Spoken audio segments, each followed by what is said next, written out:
We got the Denali Spirits whiskey. It's such a different whiskey. It's not like an American whiskey that you normally...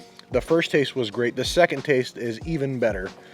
It's delicious. We went to the Denali Spirits Brewing and Distillery, and we are very excited to show you what we got.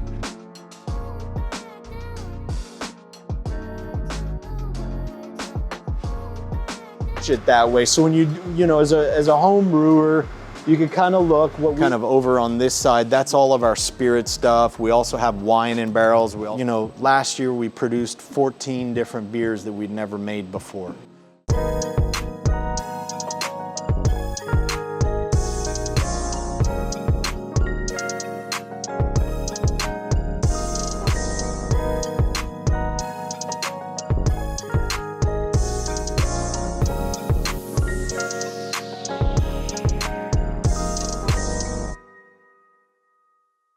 Good evening, folks. Welcome to AK Taproom. Today we got a special. We went to the Denali Spirits Brewing and Distillery, and we are very excited to show you what we got. So right now, Josh tapping in.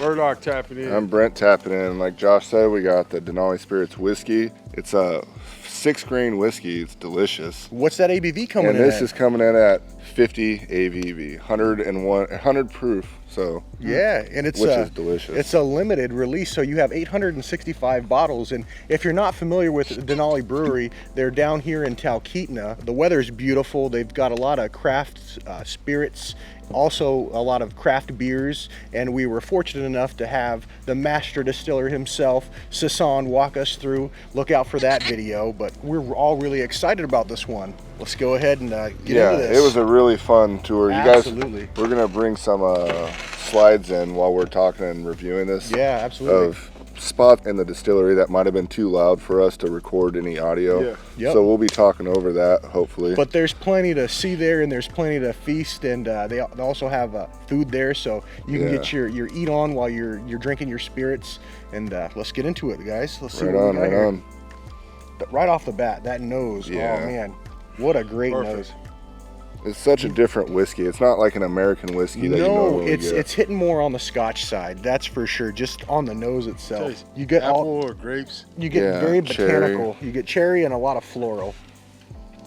Those floral notes, as you let it aerate out a whole lot more, is a lot. Yeah, you guys like these new glasses too? Yeah, these these are a friend of our Frank's. Yeah. He picked them up at the distillery. At the distillery, exclusive at the Denali Distillery.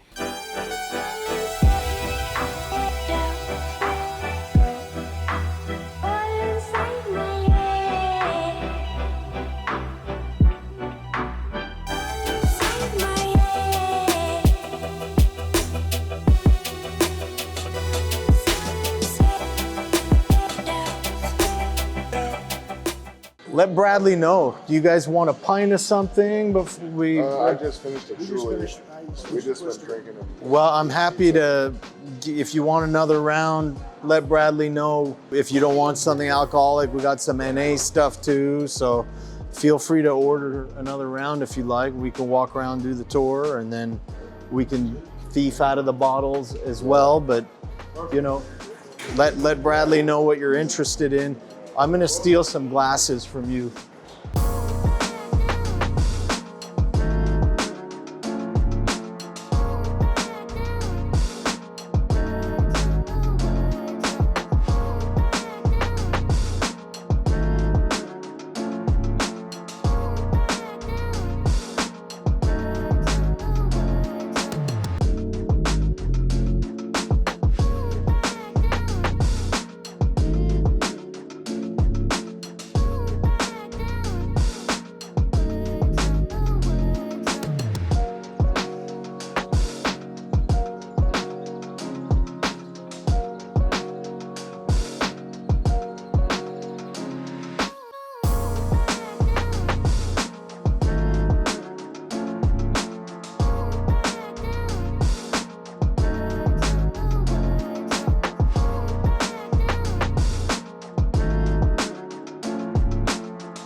Beautiful. Yeah, this is my desk and this is where I work. I thought I'd just drop these here, but then you guys tell me what works for you. Do you want to go do the tour? Here's what I want to do. I want to open this up and I want to have a sip of this right now. So that, okay,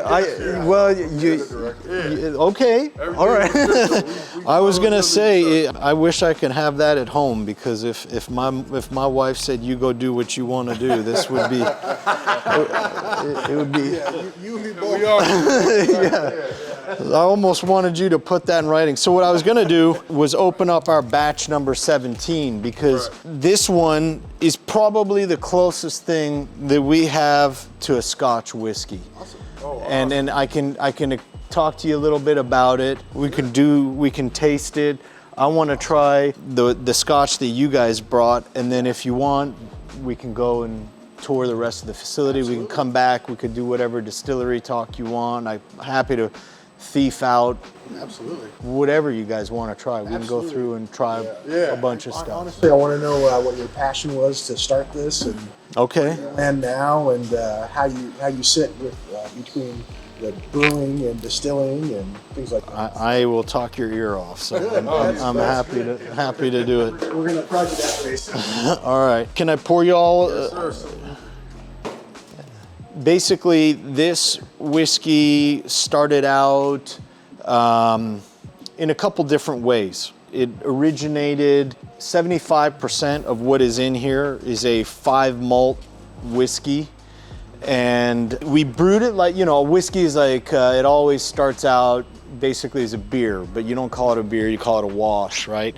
And so the wash was made with 5 different malts, the base malt basically being a 2-row. We got honey malt in there, we got wheat malt in there, we have some Munich malt in there. And so we basically make, quote unquote, a beer or a wash with it. It gets fermented, and then we bring it over and distill it. We distilled it, it went off into the finest Canton barrels that we could put, and it sat there and aged for a couple years. And then separate of that project, there was a malt that we got from the Main Stem Malting Company down in Washington State. They are a micro malting facility that does kind of salmon safe malt. They're basically not using fertilizers in the growing process. It's all being watered naturally. There's no irrigation, so there's no runoff into the streams. We like working with them. They're a really great company. So we did 100% alder smoked malt fermentation and distillation in that. So that's 25% of what is in there. But the story with the 5 malt didn't end after the Canton barrel. After the Canton barrel, where it did its primary aging in that barrel, we then took that 5 malt and put it in an Oloroso sherry cask, which is very similar to what you get in a lot of the Scottish Highlands. They're putting them in sherry casks as a finishing touch. So we did that, did our bench trials, did the blending work, and so what you have is 100 proof, basically a 6 malt whiskey. How long do they sit in the Oloroso barrels? It's just meant to finish. So what you have there was only in the Oloroso for about 3 months. That's really nice. Yeah, because it imparts that fruity. Yeah, and you can get it when when you're drinking it. You can perceive that. The nose on this is really nice. I really like the nose. Yeah, I'm happy.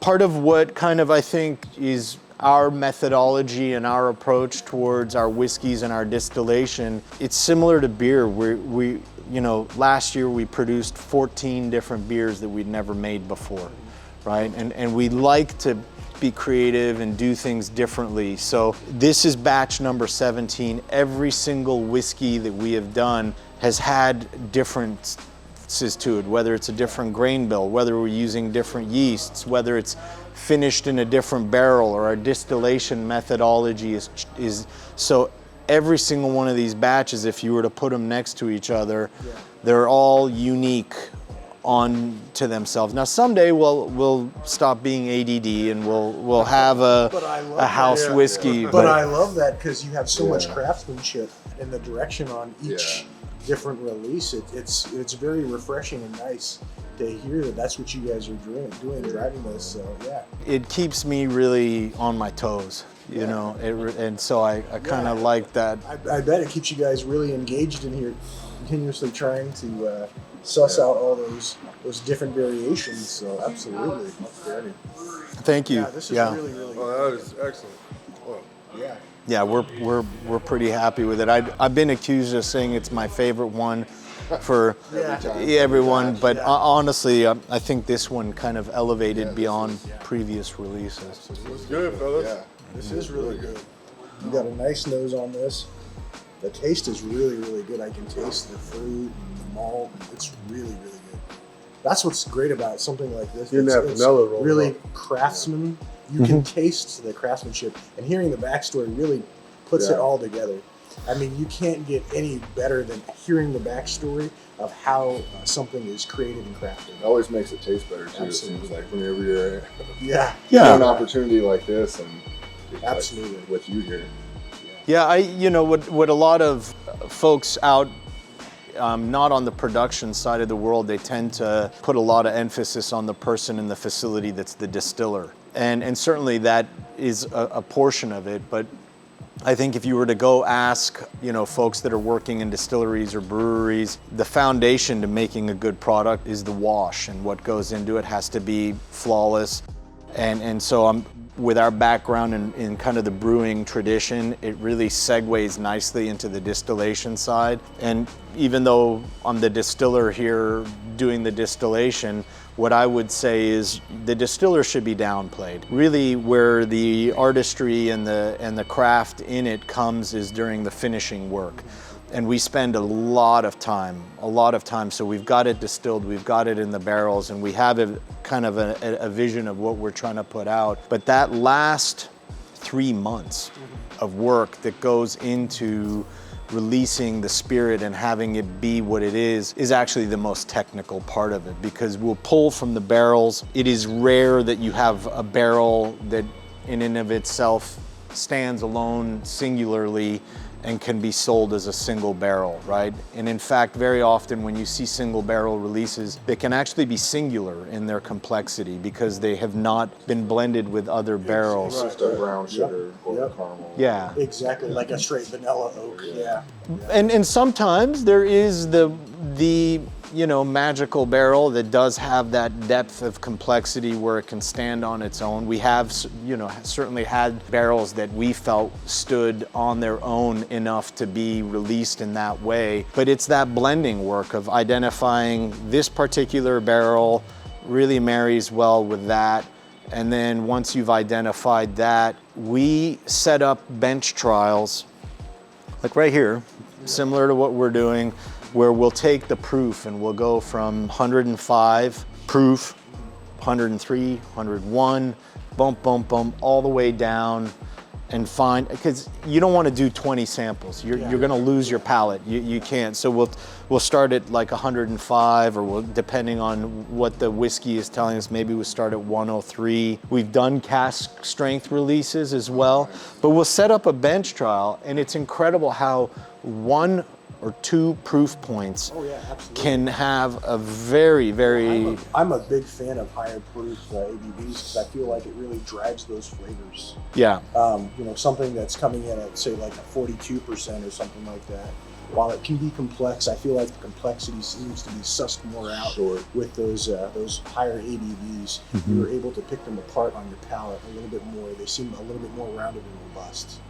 Absolutely. So I absolutely feel that way when I'm tasting. I love this. I think it's really good. Yeah, and we just opened it up, and you know, a lot of folks when they're having, you guys obviously know what you're talking about. It needs to open up. It's like wine.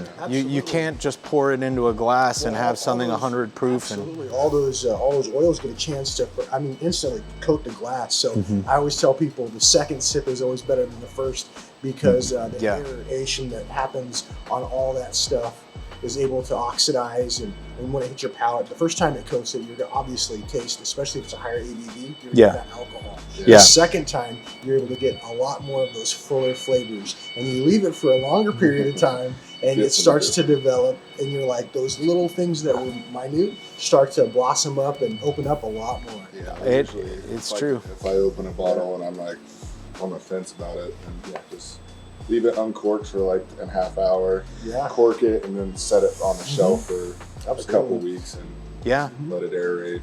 It does. I mean, you know, like you're both saying, I mean, even between this and the first sip, I mean, very often what I'll do is I'll do exactly, I'll pour it in. I like to drink mine neat, but that doesn't mean it has to be drank that way. And I'll pour it and I'll walk away, go away. Well, And, it's nice to and do something, get something done. yeah, and Start dinner. Yeah. when we actually do our bench trials, what we'll do is we'll leave them overnight sometimes.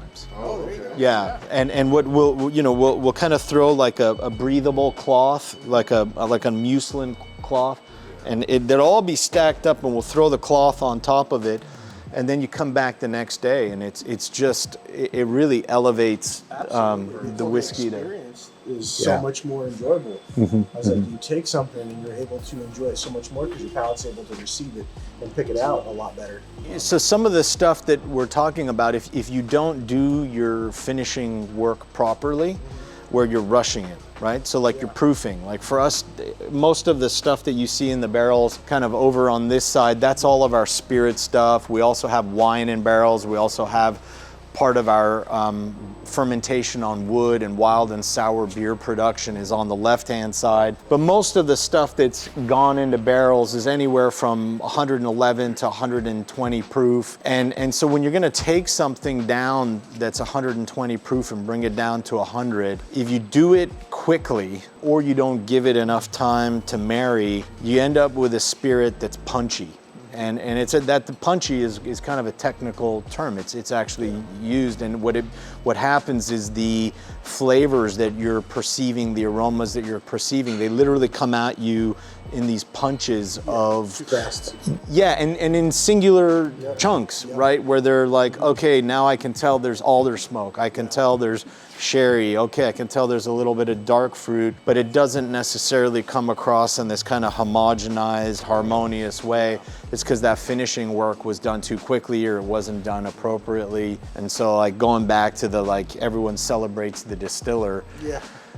Sure. Okay, that's something, it's one of the steps along the way, but I think another thing that kind of sets us apart and what makes our job harder when we're doing everything differently very often at every step is that finish work then takes even longer. So something like this took months and months to finish. Think it out, actually act on it. That's got to be a fun part too. It's the best part. Yeah, Like sussing everything out. Yeah. I mean, the distillation is a ton of fun, but it tends to be somewhat tedious and somewhat repetitive. You know, you're just kind of like, you know what you're looking for. It's ultra impressive that you guys are out here over in Talkeetna and just being in Alaska, sourcing stuff. Yeah. Like sourcing stuff on even a mid-level scale. And you guys have a full brewery, you've got the distillation happening. It's really impressive to see this going on in our home state of Alaska. So it's really nice and refreshing to see this. You don't see this everywhere. So this is really, really nice. And knowing those challenges that you guys have overcome and are thriving doing this is really, really neat to see. So. Well, I appreciate you recognizing that. I think it can be confused when you see someone who's like making wine, beer, spirits, that it might be hard to do all those things really well, right? You're like, how? But the foundation of it, again, when we started talking about, was with fermentation. This idea that there's wine and then there's beer and they're kind of separate things. Well, really those are separate things because the folks that are regulating the industry, and every industry's got to have some level of regulation. So alcohol's no exception. They need to put you in these boxes so they know what to tax you. They know what rules they can put on you.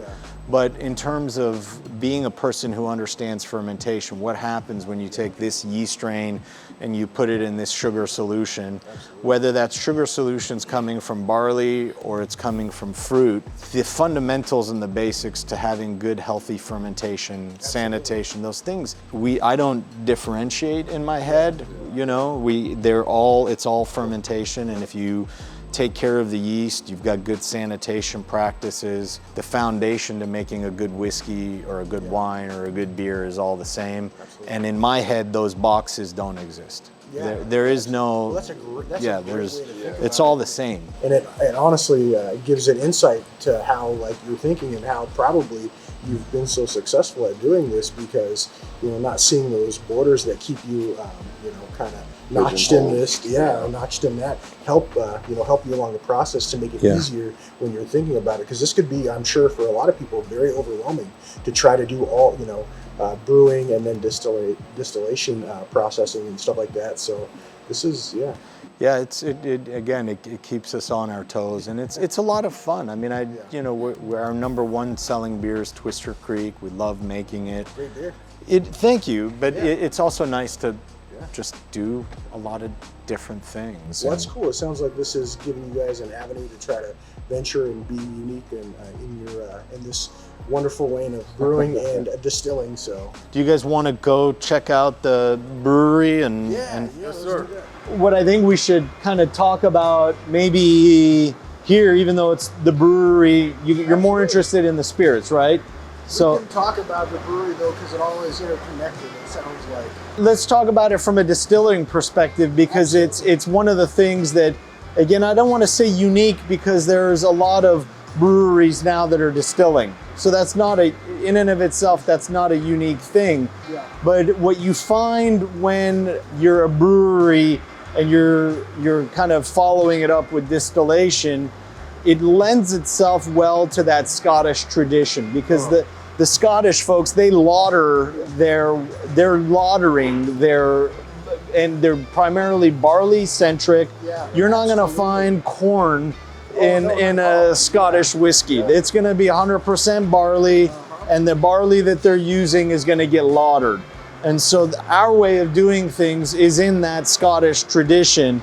Now, some of our whiskeys don't taste Scottish at all, but we're still lagering. So we have stuff that we haven't lagered, we made a rye and it was distillation on the grain. And so we have the ability to not do it that way, but a lot of distilleries that are exclusively distilleries, they're not lagering, because that's a whole different piece of equipment. And they don't approach it that way. So when as a home brewer, you can kind of look. What we have here is a 4-vessel brewing system. What you hear kind of rattling over our head right now, that's the grain coming into our grist cage for the next batch.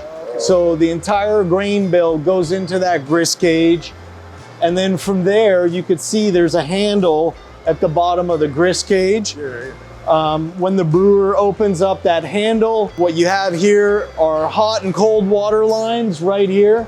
That's a mixing station where you're blending the water to the appropriate temperature for the recipe. And so you're hydrating your grain right in that tea where you're there. So you get your water dialed in, you're hydrating your grain in your mash tun. And basically that is what most distilleries have for their brewing process. It's just a mash cooker in the distilling world. They hydrate the grain. That's where that enzymatic reaction's taking place, converting those starches and sugars into more dissolvable forms of simple sugars. So we have the luxury of having basically what's a mash cooker, quote unquote, but then we can transfer it over to our lauter tun. We can lauter it and then take our kind of wort at that point and transfer it over to our brew kettle. And one of the things that helps give our whiskey kind of a richer, more complex mouthfeel is we take it over to our kettle and then we can boil it. And so we have whiskeys that we've made where we boiled that wash for 6 hours. And so you're getting that caramelization, that Maillard reaction going on that just kind of, in my opinion, elevates it. Now, most distilleries would say, that's a waste of time. It's not worth it. You just burned a bunch of diesel and you didn't need to. I think it's worth it. I mean, tasting what I just tasted in there, you're absolutely right. That tastes like a scotch. Yeah. It really does. It has that feel when you drink it. If you were to put that up with a bunch of different scotches and you were to ask people which one's the whiskey, I honestly think they would have a hard time sussing it out. I honestly, I believe that. Well, thank you. I mean, that's the goal. There's no reason why you can't do that here in Alaska. So we have the equipment. We know how to do it. You're doing it. Thanks. Yeah, thanks. It tasted great. So yeah, that's kind of the brew house over here. What you see behind you are 120 barrel fermenters. Primarily what goes into there is our beers. We also put some of our ciders in there, but we also have the ability, so when we make like a single malt, in the winter we'll transition into single malt production. And we got those large vessels out there. Those are 240 barrel fermenters. So as our beer production goes down, we transition into making wash for the distillery. So we have a lot of flexibility in terms of what size and how we want to do stuff. Nice. Is this your first run at doing something like this, like a distillery? Did you start off as a home brewer and then just kind of kept I that did. passion I going? started as a home brewer as a 14-year-old kid, and it was part of my upbringing. I mean, in my family, my dad was a Scotch guy, and he also liked wine. I had to be rebellious, so I went towards beer. But he really drilled it into my head about wine and spirits because he was a Scotch and wine guy. I mean, as a 14-year-old, he'd put a glass of wine in front of me. I'd have to be able to identify what grape varietal it was. I'd have to be able to speak to what region it was. It wasn't, hey kid, let's all drink together. Here's a glass of wine, or here's some scotch. Yeah, he wanted to know that if I was drinking, that it was deliberate and I could speak to it, and I would have to read books. And so it was kind of more of maybe a European way of kind of raising me to appreciate. And then in the meantime, he figured if I was brewing at home, his thing was, you brew it here, you drink it here, you're not driving, you're not gonna go out and get into trouble. Absolutely. So You're gonna do it anyways. yeah, exactly. And he figured you might as well just do it at home where I could keep an eye on you. And if you're gonna act stupid, then I'll come hit you in the back of the head and say, done. You're finished with that. Let's go over and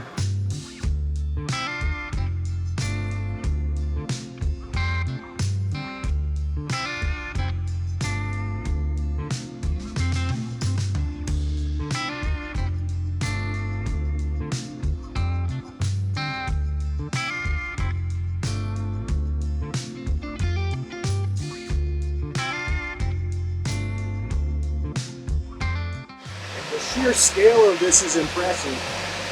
I mean, It didn't start this way. Yeah. When we first started the original building, it was 5,000 square feet, and then we've had 7 expansions since. The equipment that you see in here isn't what we started with, so it's just, using like hand canners and stuff. Or? well, we had a 2-head wild goose filler. The wild goose is now kind of one of the industry standards for small craft beer production. We got the 3rd can filler seamer that they ever made. And so even though it was a great advancement at the time, Just wasn't enough yet. the quality of what we were getting from it wasn't very good. And so a couple years ago, we expanded to that KHS. We'll go over there so that you can get some video of it coming out. I had some of your guys. My wife loves the mojito. I don't remember what it is. It's Yeah, that's a distillery product. So my wife absolutely loves that. Tell her I say thank you. Yeah. Food Cash carries it, so every time Yeah, I go in yeah. there and I get a scotch, that's the trade-off. I got to get there some of the Denali mojito I drink. So. Well, that tank over there that you see with a 240 on top of it, that's a batch of mojito in there. And so she's not the only one that likes it, fortunately, I'm but gonna take a picture because she will. Yeah. yeah, that That seems to be a big hit with everybody. It's kind of, every time you talk to someone, like, yeah, I gotta watch out with that for a little bit. It's not beer. oh no. Yeah. Oh no. Right. Well, she likes it because the taste of the blueberries. Yeah. Every other drink, I swear, the blueberry taste is so It's fake. intentionally and fake. Yeah. This tastes No, like this is- blueberries. So yeah. when I brought it to her, Rick was like, "You gotta try it. You gotta try it." And I brought it to her, and she's like, "Oh, it tastes like fresh blueberries to me." So You know, the story on that was we made a spirit called Hopshine. And unfortunately, TTB categorizes it as a vodka. But it's not a vodka, it's a botanical spirit. They can't understand their head around it. So when we made our Hopshine, I was trying to come up with a cocktail that could be shared with a bartender. They can know how to use this spirit that no one has ever made before. So that's what a lot of distilleries do. They'll make a spirit and then they make a cocktail and they say this is how you should serve it. And so that's when the blueberry mojito came up. Normally a mojito is made with rum, right? And we'll go back, we'll try some of our rum when we go back there. But at the time we weren't producing rum, so. I tried that mojito and I liked it too. Like I drink them as well because I was like, man, that flavor is really good. I mean, the very first batch of mojito that we made in the cocktail was made into a 6-barrel keg. Okay, and we sat there, we got a box of limes and got mint and did all the blueberries. We went and picked them. And I juiced all of it and we muddled everything. We put it into the keg and then it sold. And then we went and did, the next one was a 15-gallon keg and that sold. And then we went and then started, doing an 8-barrel batch. And then we went from an 8-barrel batch to a 30-barrel batch. And now it's in our biggest tank. And I mean, there was. Is that one of your biggest sellers as far as? In the distillery, yeah.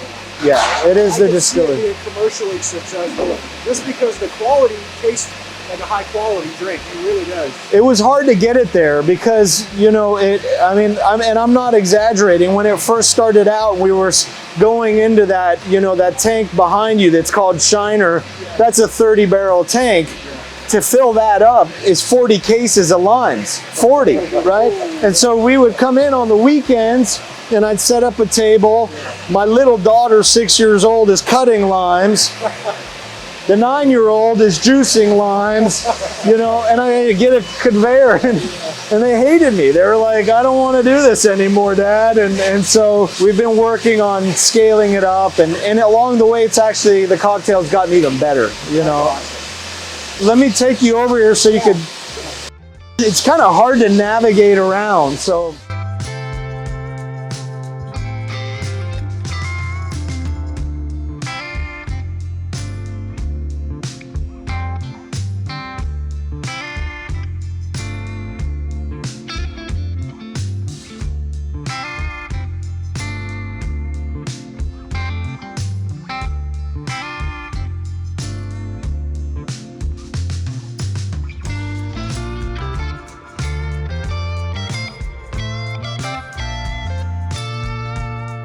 I mostly wanted Rick to be able to get some video because I just think this is awesome to watch it going around. The KHS is basically it's 110-year-old American company. They're the top of the line industry standard for the best packaging equipment in the world. It started out as a German company, but they're made in Wisconsin now. And you can't find a better filler seamer out there. Let's crank them out. It's Look quality. Yeah. Look how big that paint is. That's not. We're running right now about 90 cans a minute. And the only reason is our labeler, what's going through there is our cider right now. Our labeler can only do 90 cans, but you could turn this thing up to 200 cans a minute. And the faster you run it, the better the quality of the product. Oh, really? Yeah, you want it to run fast. It doesn't like to run slow. Wide open. I keep saying this, I've been in a lot of different brew houses all around the state of Alaska. And by far, this is the most impressive, not only because of how you're handling it, but just the scale and everything that you're doing. It doesn't seem like you guys cut corners anywhere. No. You'll see that they'll cut corners here, there, or everywhere to try to think that that'll get them to the next stage or the next level. They'll cut corners, and sometimes, a lot of the times, the quality of what they're actually putting out will suffer because of it. No doubt. I mean, look, when we started out and we were producing 200 barrels of beer, which is nothing, right? That's 400 kegs. You and me could drink that in a year together, right? So that's not a lot of beer. We realized that the equipment that we had and the processes that were available to us because we were so small was inferior. So we knew back then that the only way to make better quality product was to get the best equipment. Or the only way to get the best equipment is to sell product. Yeah. I mean, unless you're, got some tree that's got money, and there are people who come at it and they're day one, an agave spirit. Can't call it tequila. It's not made in Mexico from Jalisco. It's made here in Talkeetna, so it's got to be called an agave spirit. Basically using an organic blue agave. 100% of the fermentation is from the agave. Kind of distilled it in that Mexican tradition of making. Tequila tends to be very dirty. Rums are very dirty. Right. Brandy, very dirty. You want to kind of make your distillation go towards the tail so that they have a lot of body and kind of have a lot of those fusel oils that you find towards your tails cut. So yeah, basically agave spirit. It's been aging in our former whiskey barrels now for about 8 months. So if you were to kind of give it a tequila in quotations classification, it's probably closest to like maybe a reposado style. We also have some that we've taken and put in our 100% single malt alder, and maybe we're gonna go for kind of maybe more of a mezcal style and give it a little extended aging to pick up some of that smoke and earthiness that you get from a mezcal. So we're kind of poking in different directions to see what we want. Same thing with the agave spirit as with the whiskey, same thing with the rum. There's no like house style we're gonna like experiment. Well, that's great because then you can really dial it in that way. And it keeps it fun. True. Yeah. I mean, like, you know, who knows if we'll get another cognac cask. You know, we might find something else. So Yeah, well, good for what you guys got going. yeah, That's yeah. really nice. This smell is very delicious, very inviting. That's what I always look for. Like For floral something. is like right on the nose. Yeah, it's big lilac, like real big geranium, a lot of floral notes. That's another one that's just very nice. You guys are bouquet on getting the like nose, a yeah. top shelf on everything. We're trying. You know, We're I mean, trying.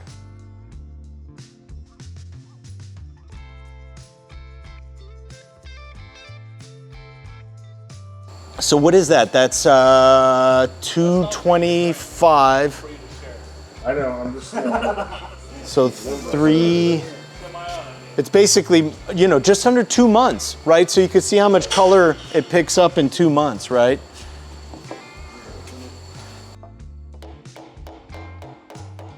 That's just a single malt. Okay. This is probably, yeah, I mean, of the whiskeys that we've produced, we probably, you know, we have a 7 malt, we have a 5 malt, we have our single malt. That single malt is just so, you could do all sorts of stuff with it. It's kind of a beautiful canvas to build on, so you could take it in whatever direction, huh? Is there honey in there? No honey, no. None of our stuff is, there's no like, you know, yeah, no. Yeah, that's what you're seeing is just barley and, because like you said, it's single malt, so yeah, it's young. pure It's spirit. 2 months old. That's awesome. Yeah, you're right. Like that gets a lot of color. Yeah, and just not much time, yeah. Oh man, those floral notes are so good. There's so many undertones in there of fruit, cherry. Oh yeah, some nice delicious. earthy wood. Let's get into it, guys. Yeah, Let's get go that ahead. oak I'm thing. excited. Beautiful Yeah. blend. Cheers. Oh, that is wonderful. That is wonderful. Right off the bat, those flavors that you're getting, once again, you're getting that botanical flowers.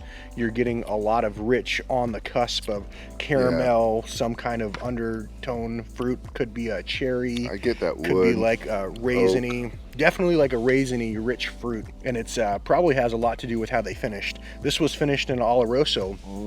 So finishing off in that Oloroso was a great choice, giving it that rich fruit. Yeah. Yeah, you got the dates and the Dark raisins and yeah, all that really So rich delicious. flavor. Yeah, it is so good. I gotta say, this is a winner right off the bat. Yeah, and we had a great time over What a there. great Yeah, it was a experience. great experience. got- a lot of yeah. fun. Yeah. Talk about hospitality. Yeah, we they got to rolled try. out the red carpet Yeah. for us Yeah. today. Yeah, we got to try a bunch of their one-offs. You know, that they Absolutely. don't even have out. That still only cast. Exactly. What a fun experience. Yeah, it was a great time. lively bunch they are. Yeah, and knowlegeable too. Drop Absolutely. some knowledge on us. Yeah. It was great. Oh, that's good. The first taste was great. The second taste is even better. It's delicious. I gotta say that chewy mouthfeel on it. It's got a nice finish on it. It's not too long, doesn't linger, but that floral note really keeps on driving all the way through. It's really fantastic. Yeah, it Well, is the delicious. spices in here. I'm not sure what the spices are. It might be a mixture of that wood. You might And get a there's little bit of wood a spice bunch of on there. different grains too. He was 6 telling different us. grains. Yeah. There's 6 different grains. The craftsmanship that goes into this particular one, it does not Passion too, like that craftsmanship, Yeah. the passion that they have for it. They're excited about it. It does not drink Rubs like off your on us, yeah. you It know. does not drink like your standard bourbon or No. whiskey. Impressed. My hat is literally off. Was he To talking you. about trying? He preferred to try some of it neat. Yeah, he Absolutely. Mm-hmm. prefers it neat. It even says on the bottle, like, you know, serve neat or with 1 ice cube. Which, Yeah. You know, to each their own. You know, certain people like it with a little bit of water, a little I ice would- cube. Opens up other flavors. I would tell Yeah. you to definitely try it the way it was intended to. I tend to like my spirits neat, but That's how it's God gotta- drinks it. Yeah. You know. Neat. So, what a great drink. Let's go ahead and get into the rating, guys. All right. Well, Who's gonna kick this? This I don't rating? know. I can kick it off. Kick I don't it off. mind. I'm gonna be a gonna little be high. biased because I had a great time while we were Yeah. there. Well, you so should that, be. That Yeah. that factors in.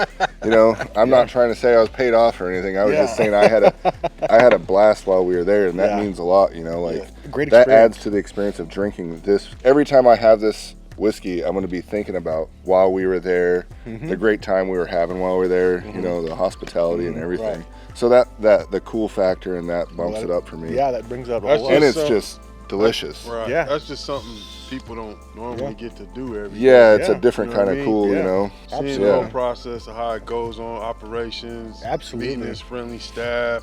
Yeah, great They staff. really rolled out the red carpet the right way. Yeah. for Yeah. out-of-town Absolutely. guests. Absolutely. Yeah, how much better can it get? All So, high ratings on all. so fronts. for whiskeys, this is gonna be probably my favorite whiskey then that we've reviewed so far. I don't even know what the highest whiskey rating I've given. I don't know. But, You're historically, I think you're right around mid 8s. Yeah, so I'm gonna go higher than that. This is gonna be a 9. I want to say 10, but A freaking 10. Yeah. but they probably wouldn't agree with that either because they're always trying to see what they can do to make it even better. That's Absolutely. something else that they like even more. So. Absolutely. I'm gonna give it a 9.5, 9.6 because I just can't give a 10 because Well, yeah, can you ever have a 10? it's hard. I mean, Yeah, I this got is one. close. I mean- this is close. Well, that's pretty good. You said Yeah. 9.6? I'm gonna go 9.6. Okay. I thought you were originally going to go with 9, and I actually was going to go with 9.6. Yeah. I thought you were going to Well, go I'm with not 9. ever letting you say 6 again.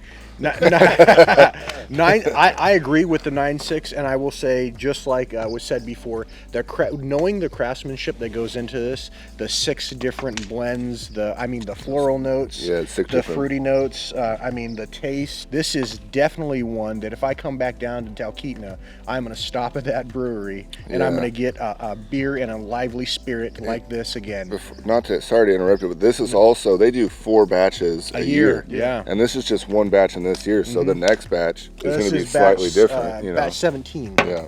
Batch 17. Yeah, they're all going to be slightly different. So this is finished in an Oloroso cask, but this one, batch 17, is 9.6 for me. It is a home run all day long. I personally bought a secondary bottle so I can have this and cherish it. So thank you very much, Denali, Yeah. for creating this. What is your rating, sir? I'm gonna go with a fucking 10. There you go. Man, straight up. I'm not sugarcoating it, man. Right? Yeah, there you go. I had great food, Yeah. Great pizza, yeah. great staff. breadsticks. Yeah, they were all I got to nice. see parts of how everything operational in the distillery Oh, yeah. for the first time. Hands on. I'm with my friends. Yeah. You Yeah. know, the whole experience was awesome. And to top it off, I tried some new spirits that are in the future coming Oh, out that man. were awesome. Oh, yeah. Really And- looking forward to them. Yeah, watch out for that stuff. So, When I first hit this evening, you know, it made me smile. Yeah. yeah. So 10. I said 10. I'm Yeah. standing on it. There you It was go. fucking great. There Yeah. you go. All right. So All right. Well, with that being said, you guys did a fantastic job. Look out for their next versions of this Yeah. batch 18, 19, and 20. Yeah. So go ahead, Murdoch. all right, folks. Thank you for viewing another episode of AK Taproom. I'm Murdoch tapping out. I'm Josh tapping out. I'm Brent tapping out. Don't forget to like, subscribe, hit that follow button, tell your friends, and as always, cheers, folks. Yeah. Cheers.